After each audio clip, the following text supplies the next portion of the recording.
명예를 회복하게 되죠. 그리고 자신이 소원하는 대로 몇 차례 메시아를 공연한 다음에 성금요일에 주님 곁으로 떠나갔습니다.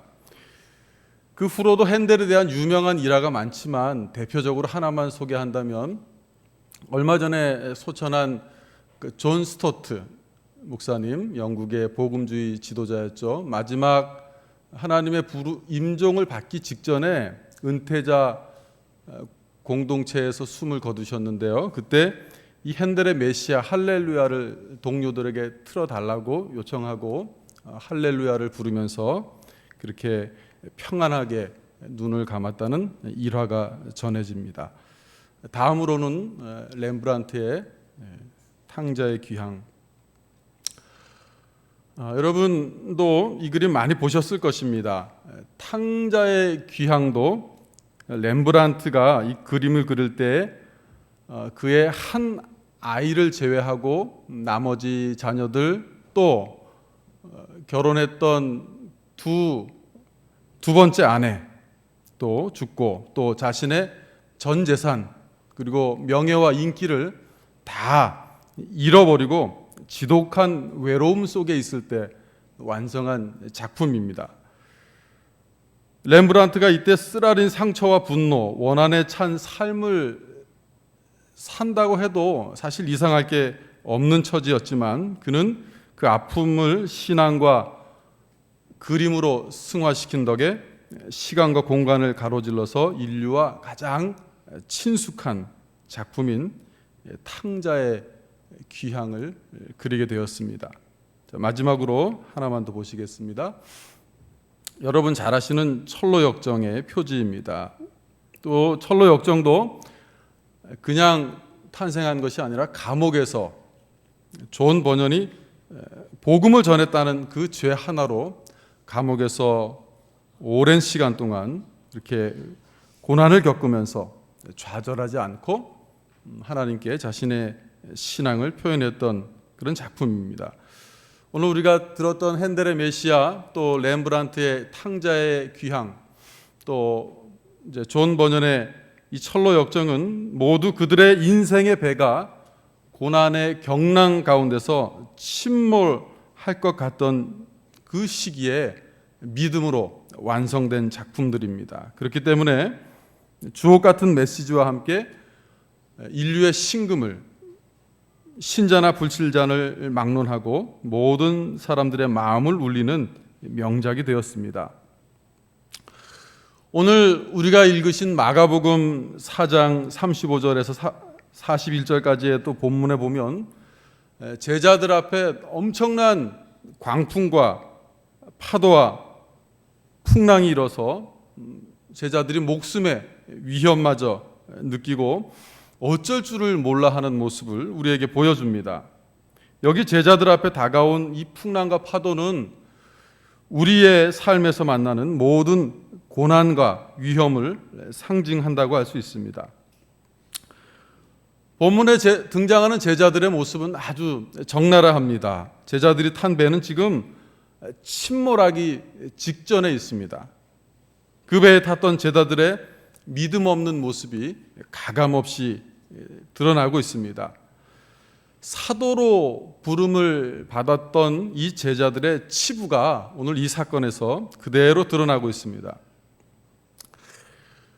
위인들의 이런 부끄럽고 연약한 모습도 성경에는 진솔하게 담아 놓았습니다. 그리고 우리는 이런 사도들의 약함과 또 믿음 없는 모습에서 우리와의 어떤 일종의 동질성을 보게 되는 거죠. 그래서 그 안에서 또 하나님의 은혜를 느끼게 됩니다. 여러분도 한번 상상력을 동원해서 오늘 이 말씀에 나오는 배에 한번 올라타 보시기 바랍니다. 그리고 제자들이 만났던 거센 바람과 물결, 그리고 침몰해가는 제자들의 배 안에서 벌어지는 놀라운 사건을 한번 같이 확인해 보시기 바랍니다. 오늘 이 일이 일어난 곳은 갈릴리 바다입니다. 갈릴리 호수라고도 불리죠. 갈릴리 호수는 해수면에서 200여 미터, 그러니까 정확하게는 한 212미터 해수면 아래에 위치하고 있습니다. 그래서 사실 말이 200m 아래지 땅을 판다고 한번 생각해 보십시오. 이게 얼마나 깊은 깊이인지. 자, 이처럼 이 갈릴리 호수가 해수면 아래 200m에 위치했다는 사실을 우리가 이해하면 갑자기 일어나는 돌풍, 풍랑이 왜 있는가 하는 것을 이해할 수 있습니다. 이 갈릴리 바다에서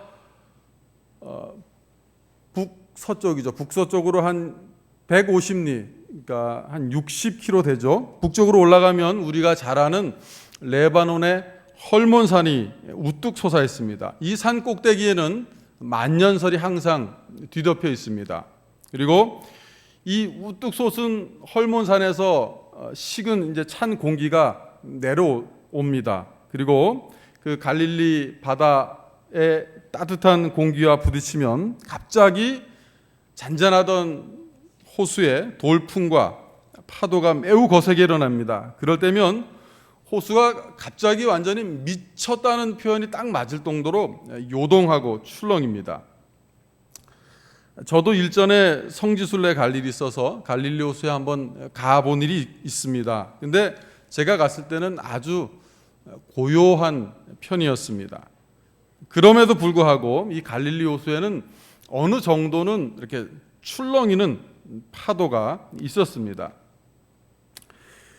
이 갈릴리 바다에서 잔뼈가 굵은 어부들은 웬만한 풍랑에는 상당히 익숙하게 대처합니다. 예수님의 제자들도 그래도 명색이 직업 어부 출신이었기 때문에 웬만한 풍랑쯤은 알아서 헤쳐나갔을 것입니다. 따라서 오늘 제자들을 심히 놀라고 두렵게 만든 이번 풍랑은 유례가 없는 규모였음이 분명합니다. 산전수전 다 겪은 제자들이 지금 죽겠다고 그렇게 난리를 치고 있지 않겠습니까? 37절에 보시면 물결이 배에 부딪혀 들어와 배에 가득하게 되었더라, 이 말이 나오는데 지금 바람 때문에 또 파도 때문에 배에 금이 가고 또 그 틈으로 물이 막 밀려 들어오고 또 그 위로도 물이 넘쳐서 금방이라도 배가 이제 막 침몰할 것 같은 그런 상황입니다. 그러자 제자들은 다급해졌습니다. 그리고 예수님께 부르짖게 됩니다. 38절을 보게 되시면 선생님이여 우리가 죽게 된 것을 돌보지 아니하시나이까. 자, 우리말 번역이 좀 점잖게 표현해서 그렇지 이 말을 제자들의 말투로 한번 제가 번역해 본다면, 아니 예수님 지금 이 상황이 보이지 않으십니까? 정말 너무하시네요. 지금 이렇게 우리가 죽어가고 있는데 가만히 주무시면 어떡하십니까? 뭐라도 좀 해보십시오 정도가 될 것입니다. 대구식으로 표현하자면 어떤 표현이 될까요? 제가 배운 말이 하나 있는데, 극하십니까? 좀 더 적나라하게 표현하자면 극하나. 네, 그러니까 제자들이 마음이 아주 급해서 사실은 이 마태복음 또 누가복음에 보면 좀 무례하게 예수님께 대하는 그런 말투를 보여주고 있습니다. 자, 우리도 때로 마음이 무슨 일이 생겨서 마음이 급해지면 주님 앞에 나갈 때 좀 무례하게 나갈 때가 있지 않습니까? 제자들이 지금 그랬던 것 같습니다. 자, 예수님은 막 다그치는 제자들에게 어떻게 반응하셨습니까? 39절에서 41절을 한번 보시기 바랍니다. 예수께서 깨어 바람을 꾸짖으시며 바다더러 이르시되 잠잠하라 고요하라 하시니 바람이 그치고 아주 잔잔하여지더라. 이에 제자들에게 이르시되 어찌하여 이렇게 무서워하느냐? 너희가 어찌 믿음이 없느냐? 네, 의외로 예수님은 제자들의 이 무례한 모습을 야단치시지는 않습니다. 단지 바람을 향해서 잠잠하라, 또 파도를 향해서 멈추라, 고요하라 이렇게 꾸짖고 명령하십니다. 마치 조그만 애를 다루듯이 이 대자연의 거대한 폭풍을 다루고 계십니다. 그리고 다만 제자들의 믿음 없는 모습을 책망하시는 것입니다. 여러분, 그 관성의 법칙이라는 게 있지 않습니까? 막 흔들리던 물체가, 이게 좀 실험을 해봤으면 좋겠는데요. 이게 컵에 물이 들어있으면 제가 막 흔들면 쏟아지지 않겠습니까? 쏟아질까봐 실험 못하고요. 쏟아졌어. 조금만 흔들어도 이게 딱 하면 이 관성의 법칙 때문에 흔들립니다. 그리고 넘칩니다. 근데 지금 이 상황은 어떤 상황이냐 하면 막 요동치던 바다가 일순간에 완전히 잦아든 그런 상황입니다. 그러니까 어떤 상황인지 지금 잘 이해하셔야 됩니다. 그러니까 파도가 천천히 잦아든 게 아니라 막 배를 뒤집을 것 같던 이 엄청난 파도가 예수님이 명령하시자마자 이내 사그라든 장면을 우리에게 보여줍니다. 마치 행패를 부리던 깡패 두목이 갑자기 착한 어린 아이가 된 것 같은 그런 상황이라고 할 수 있겠습니다. 저도 군대 가기 전에 이제 중국하고 만나는 경계선상에서 한 몇 달 배를 타봐서 이 바다 한복판에서 풍랑이 치고 파도가 일면서 그 조류까지 이제 몰려들면 어떤 느낌인지 조금 알기는 하는데요. 정말 그 육지에서는 상상하기 힘든 그런 두려움을 느낍니다. 숨이 그냥 탁 멎을 것 같고 다리가 이 배 바닥에 붙어서 그냥 하늘을 바라보면서 이게 언제 멈추나, 하나님 도와주십시오, 이 생각밖에는 없었던 것 같습니다. 그러니까 작은 배는 그 충격이 더하죠. 고대 문화에서는 공통적으로 이 바다 하면 신들의 영역으로 되어 있습니다. 그래서 바다를 어떤 인간도 다스릴 수 없는 거대한 힘으로 보았습니다. 그래서 고대의 전설에 보면 바다는 무시무시한 파괴, 또 두려움의 상징으로 자주 등장합니다. 그래서 태풍이 불고 파도가 몰아치는 이 바다는 인간의 힘으로는 통제가 불가능한 그런 대상입니다. 그때의 바다는 매우 무정합니다. 모든 것을 삼켜버립니다. 수많은 어부의 아내들이 고기잡이 나갔던 자기의 남편들을 삼켜버린 그 바다를 보면서 눈물을 흘리곤 합니다. 이처럼 바다는 오직 신만이 통제하는 이 세계관 속에서 갑자기 예수님이 지금 제자들 앞에서 신으로서 바다를 다스리는 모습을, 권능을 나타내셨습니다. 자, 이렇게 되자 상황이 이제 급 반전돼서 제자들이 조금 전에 바다를 무서워했던 것보다 오히려 본문에 보면 더욱 두려워했다, 예수님을 더욱 두려워한다, 이런 말이 나오는 것입니다. 자, 우리 현대 그리스도인들의 문제는 뭐냐? 우리는 예수님에 대해서 너무도 친근하게 생각합니다.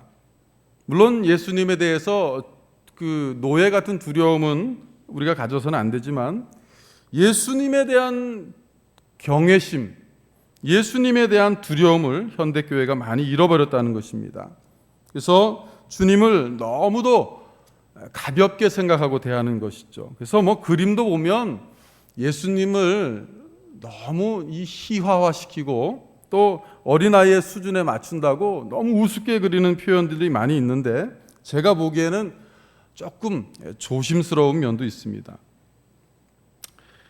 자, 우리가 오늘 이 사건에서 하나 교훈 받을 수 있는 것은 예수님이 정말 얼마나 두려운 분이신가, 우리가 예수님을 올바로 알아야 한다는 것입니다. 항상 우리는 주님 앞에 나갈 때 거룩하신 대자연을 다스리시는 신적 존재 앞에 나간다 하는 것을 기억해야 하는 것입니다. 특별히 우리가 인생을 살아가다 보면 고난과 또 폭풍의 물결 앞에서 마치 우리 인생의 배가 지금 이 제자들이 탔던 배처럼 침몰해 가는 것처럼 보일 때 우리는 마음이 초조하고 조급해질 수 있습니다. 그럴 때일수록 우리가 주님 앞에 나아가는 태도가 더욱더 겸손해야 한다는 것이죠.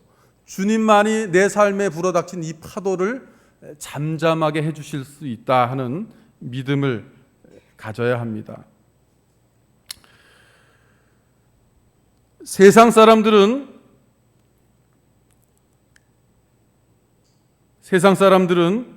이 자신들의 인생에 다가오는 고통이나 고난이 단순히 어떤 운명의 힘 아니면 비인격적인 세력의 장난이라고 생각합니다. 풍랑은 맹목적이고 포악한 자연의 힘이 결코 아닙니다. 많은 사람들이 그렇게 생각합니다. 그래서 나름 극기를 하고 또 견뎌보거나 아니면 포기하든지 좀 더 나은 사람이라고 한다면 나는 그러한 운명에 맞서리라 하면서 도전하는 것이죠. 그러나 우리가 믿듯이 정말 풍랑의 주인이 예수님이라면 그 의미가 달라진다는 것입니다.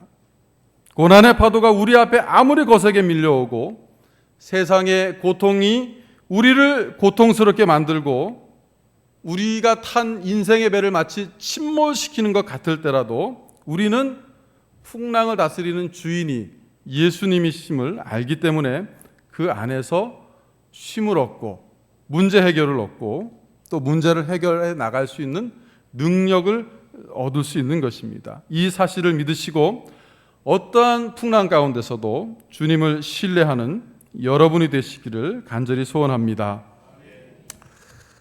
우리 주님은 때로 거룩과 위엄이 넘치면서도 또 한편으로 우리를 향한 지혜와 사랑이 무한히 넘치시는 분이십니다. 전능한 능력을 주신 주님은 우리 삶의 고난의 풍랑을 허락하실 때조차 결코 이 대자연처럼 무정하거나 무심하지 않으십니다. 어떤 때는 우리가 느끼기에 주님이 너무도 두렵게 다가오죠. 또 어떤 때는 주님이 너무도 친근하게 우리에게 다가오십니다. 자, 그럴 때 우리는 당황해야 합니다. 어느 모습이 정말 주님의 모습인가? 그러나 우리는 이 주님의 양면적인 모습을 다 볼 수 있어야 합니다. 그래야 우리 신앙의 균형이 올바로 잡히는 것입니다. 살다 보면 오늘 우리가 제자들이 맞이했던 이런 상황을 맞이할 때가 있습니다. 우리도 다급하면 예수님 앞에 나가서 막 좀 무례하게 그렇게 흔들어 깨우기도 합니다. 마치 본문의 제자들처럼 자기 인생의 배는 침몰해 가는데 예수님은 그저 고물에 누우셔서 아무 관심 없이 주무시고 계실 때처럼 느낄 때가 우리는 있습니다. 그럴 때 우리는 이렇게 묻습니다. 도대체 지금 하나님은 어디에 계시는 걸까? 나를 보고 계시는 걸까? 나는 지금 너무 급하고 마음이 힘든데 하나님의 응답은 왜 이렇게 더딘 것일까? 하면서 사실 마음 한구석에 괴롭고 섭섭해 하기도 합니다. 제자들도 우리와 동일합니다. 오늘 보면 제자들이 주님께 짜증내면서 투정을 부립니다. 아니 주님, 이 일을 막아주셔야죠. 빨리 손을 써주십시오. 지금 그렇게 주님이 계실 때가 아니지 않습니까? 그러자 주님의 꾸짖음이 들려옵니다. 왜 이리 두려워하느냐? 왜 이리 믿음이 없느냐? 여러분, 제자들의 표정이 상상이 가시겠습니까? 아니 지금 주님 배가 가라앉고 있지 않습니까? 웬만한 상황이면 저희도 이렇게 하진 않지요. 다 죽게 생겼습니다. 그런데 왜 두려워하냐고 야단을 치시다니요. 우리도 똑같습니다. 예수님이 저희를 사랑하신다면 상황이 이토록 악화되도록 손을 놓고 계실 리가 없지 않습니까? 예수님이 지금 저를 사랑하시는 게 맞습니까? 하면서 제자들처럼 우리도 물을 것입니다. 그런데 오늘 본문에 보면 예수님이 이런 제자들의 그런 물음에는 아무 대꾸도 하지 않으십니다. 여기서 우리는 주님이 말씀하시지는 않았지만 이런 의도를 포착할 수 있습니다. 너희는 지금 잘못 알고 있다. 상황을 직시해라. 나는 내 사랑하는 자녀들이 고난의 폭풍을 통과하도록 허용한다. 나는 너희를 훈련하고 연단시킨다. 그러니 너희는 지금 두려워할 이유가 전혀 없다. 폭풍 속에서도 나는 너희와 함께 있다. 그렇습니다. 우리가 살아가면서 이 사실을 정말 믿기만 한다면 얼마나 좋을까요? 우리의 한숨과 눈물은 줄어들 것이고 또 고난 중에서도 담대하게 주님을 신뢰할 수 있는 것입니다. 세상은 우리에게 무관심하고 때로 사람들과 대자연은 너무도 무정합니다. 그러나 예수님은 여러분을 향해 넘치는 사랑, 무한한 은혜와 자비를 품고 계십니다. 우리는 이 사실을 반드시 믿고 내 신앙에 적용해야 할 것입니다. 그러나 동시에 꼭 하나 기억하셔야 할 것이 있는데 그럼에도 불구하고 주님은 오늘 제자들처럼 믿는 자신의 자녀들을 상당 기간 위험에 그냥 두기도 하십니다. 주님은 저와 여러분에게도 고난을 또 안 좋은 일을 우리가 보기에 백해무익한 것 같은 그런 일도 주님은 허락하십니다. 그러나 주님의 약속은 이것입니다. 주님이 그런 상황 가운데서도 우리와 함께 하시겠다 하는 것입니다. 우리를 너무도 사랑하셔서 아들까지 죽음에 내어주신 하나님이 우리의 고난을 멈추시지 않는 것은 다 우리가 미처 이해하지 못하는 그런 이유가 있기 때문입니다. 그렇습니다. 우리 인생에는 많은 의문과 이해하기 힘든 고난이 닥칩니다. 그러나 이해할 수 없고 받아들이기 힘든 그런 일이 우리에게 덮칠 때도 우리는 항상 예수님을 신뢰해야 합니다. 주님이 지금 이 고난의 순간에도 내가 고통당하는 순간에도 주님은 나를 사랑하신다 하는 이 약속을 여러분들이 믿음으로 붙드셔야 합니다. 전통적으로 마가복음은 로마에 고난받는 이방인 크리스천들을 위해서 마가가 목회적인 의도를 가지고 썼다고 그렇게 전승은 내려오고 있습니다. 마가복음이 기록될 주후 50년에서 60년대 크리스천들은 말 그대로 엄청난 핍박과 시련에 시달렸습니다. 그래서 들짐승에게 먹이로 내어주기도 하고 또 네로의 정원을 밝히는 산 횃불이 되어서 타기도 했습니다. 또 네로가 자신의 그 인기를 더 끌기 위해서 크리스천들을 희생시켜서 우리가 길거리에 인간 횃불로 그렇게 태웠던 사실을 알고 있지 않겠습니까? 이런 와중에서 겨우 살아남았던 로마의 성도들은 신앙을 버리고 싶은 유혹마저 받으며 시달렸습니다. 그런데 마가가 자신들을 위해 쓴 복음서를 보니까 예수님도 하나님과 깊은 관계를 누리면서도 죽음의 위협에 맞서셨던 것입니다. 그리고 자신들을 위해 죽으셨다 하는 것이 이 마가복음에 기록되어 있었습니다. 마가는 이 복음서를 크게 두 가지 주제를 가지고 썼습니다. 1장에서 8장까지는 메시아인 왕의 기적과 치유를, 또 9장에서 이제 16장까지는 메시아가 행하신 십자가의 의미를 밝히고 있습니다. 그래서 당시에 로마의 크리스천들에게 마가복음이 엄청난 위로와 능력이 되었듯이 오늘 마가복음을 읽으시는 또 들으시는 우리 성도님들에게도 예수님이 동일한 소망과 위로가 되어 주시기를 간절히 소원합니다.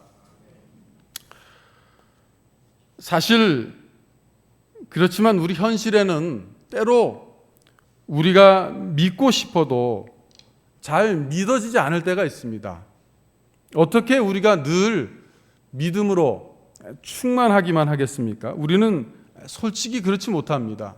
약합니다. 정말 두려움이 많습니다. 그래서 우리는 우리의 눈을 내면에서 떼어서 항상 위를 바라봐야 합니다. 여러분, 우리 위에 누가 계십니까? 바로 승천하신 예수님이 계십니다. 예수님께 여러분이 외치시기 바랍니다. 믿음을 주시옵소서. 저도 믿고 싶습니다. 주님을 믿고 바라는 자에게 믿음을 주시는 분임을 제가 믿습니다 하면서 주님을 의지하시기 바랍니다. 그러면서 동시에 이 점을 기억해야 합니다. 그것은 우리 믿음의 강도가 아니라 우리 믿음이 얼마나 크냐 약하냐 이것도 중요합니다만, 그러나 더 중요한 것은 우리가 믿고 있는 대상이 누구냐 하는 것이죠. 오늘 예수님이 제자들을 책망하시면서 이렇게 말씀하십니다. 어찌하여 너희가 이렇게 무서워하느냐? 너희가 어찌 믿음이 없느냐? 그런데 팀 켈러 목사님은 이 말씀을 이렇게 해석했습니다. 너희 믿음을 어디에 두느냐? 이렇게 물으라는 것이죠. 여러분, 우리는 무엇에, 어디에 우리의 믿음을 두어야 합니까? 이 물음은 우리 믿음의 강도나 크기보다는 우리 믿음의 대상이 훨씬 더 중요하다는 말씀입니다. 만약 여러분이 물에 빠졌다고 한번 생각해 보십시오. 그런데 구조대가 이제 때마침 오고 있습니다. 그런데 구조대 손에 나를 구할 밧줄이 달려 있습니다. 자, 그럴 때 구조대에 살아남기 위해서는 얼만큼의 믿음이 필요한가요? 믿음의 크기에 상관없이 저 구조대의 밧줄을 잡을 만큼 그 정도의 믿음만 있으면 됩니다. 자, 결국 여러분을 구해주는 것은 믿음의 강도나 질이 아니라 믿음의 대상, 그 밧줄인 것이죠. 중요한 것은 그 밧줄이 튼튼한가 하는 것입니다. 밧줄이 왔어도 내가 아무리 저 밧줄이 나를 구해줄 거야 믿고 있어도 그 밧줄이 썩은 밧줄이라면 내 믿음으로 아무리 강하게 잡아도 끊어지면 그것은 날 살릴 수 없습니다. 아무 소용이 없습니다. 그러나 그 밧줄이 예수님이라면 말이 달라집니다. 그렇습니다. 예수님께서는 우리에게 구원의 밧줄이 되십니다. 우리를 고난 가운데서 건져내실 밧줄이 되십니다. 여러분 인생의 배가 풍랑 속에서 침몰할 때 우리는 믿음이 약하고 흔들릴 수 있습니다. 그러나 우리가 믿는 주님은 우리의 부족함과는 상관없이 우리를 늘 구원하시는 전능자이심을 기억하시기 바랍니다. 오늘 예수님이 폭풍을 잠잠케 하신 이 사건은 앞으로 올 십자가 사건의 전조로 볼 수 있습니다. 마가복음의 주제는 왕과 십자가입니다. 즉 왕의 십자가입니다. 그래서 마가는 의도적으로 8장까지는 예수님의 왕으로서의 사역, 기적과 치유 사건을 배치하고 그 다음에 9장부터 16장까지는 왕이 지신 십자가의 의미를 밝히고 있습니다. 예수님은 이제 우리가 정말 두렵게 맞이해야 될 파도, 죄와 저주의 파도, 죽음의 파도를 잠잠케 하시기 위해서 자신의 몸을 제물로 던지실 것입니다. 그리고 예수님은 마침내 십자가에서 자신의 몸을 제물로 던지셨습니다. 그래서 예수님은 새로운 요나, 목숨을 버린 진정한 요나가 되어서 자신을 제물로 바다에 던지셨습니다. 우리가 당해야 할 죄와 저주, 영벌을 감당하시기 위해서 그렇게 죄와 죽음과 저주가 몰아치는 십자가에 자신을 내주신 것입니다. 이 영원할 것 같던 파도는 예수님이 몸을 던지신 후에야 비로소 잠잠해졌습니다. 또 예수님이 제자들 앞에서 바람과 파도를 잠잠케 하신 이 사건은 다가오는 새하늘과 새 땅의 전조라고도 할 수 있습니다. 그때가 되면 예수님이 지금 하신 이 잠잠하라, 고요하라 하신 말씀이 온 세상에 또 온 우주에 실현될 것입니다. 우리가 죽게 된 것을 어찌 돌보지 아니하시나이까. 사랑하는 성도 여러분, 이제부터 우리가 예수님의 십자가의 사랑을 마음속 깊이 새긴다면 더 이상 왜 저를 이렇게 힘들게 내버려 두십니까? 나의 고난 중에 주님은 어디 계십니까? 하면서 더 이상 주님을 향해 원망의 말을 함부로 내뱉지는 않을 것입니다. 그러니 이제 왜 하필이면 나에게 이런 고난을 주시는 주님을 정말 이해할 수 없고 믿지 못하겠다. 이런 말은 성도로서 입 밖에도 내지 마시기 바랍니다. 기억하시기 바랍니다. 주님은 우리 대신 죽음과 저주의 풍랑 속에 자신을 던지신 분이십니다. 또한 어떠한 고난과 풍랑 속에서도 결코 우리를 버리지 않는 분이십니다. 여러분에게 다가오는 고난의 풍랑, 또 인생의 배를 침몰시킬 것 같은 풍랑도 다 여러분의 유익을 위한 것임을 굳게 믿으시기 바랍니다.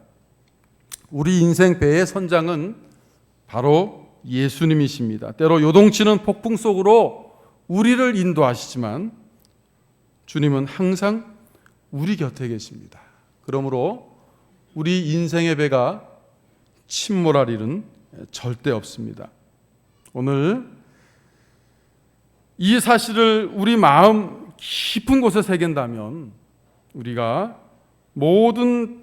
만나는 모든 고난이 주님의 십자가 앞에서 상대적으로 작아 보일 것이고, 또 예수님의 사랑 때문에 우리는 고난 중에서도 가슴이 벅차 오를 것입니다. 그리고 끝까지 예수님의 돌보심을 신뢰하면서 고난 중에도 흔들리지 않고 믿음을 지키며 우리의 남은 길을 걸어갈 수 있게 될 것입니다. 오늘 주일 오후에 주님 앞에 나오신 성도들과 특히 우리 사랑하는 학생들 그리고 청년들에게 이러한 믿음의 은혜가 임하기를 간절히 소원합니다. 우리 이 시간 한번 복음성가 하나님 한 번 더 나를 찬양하신 후에 잠깐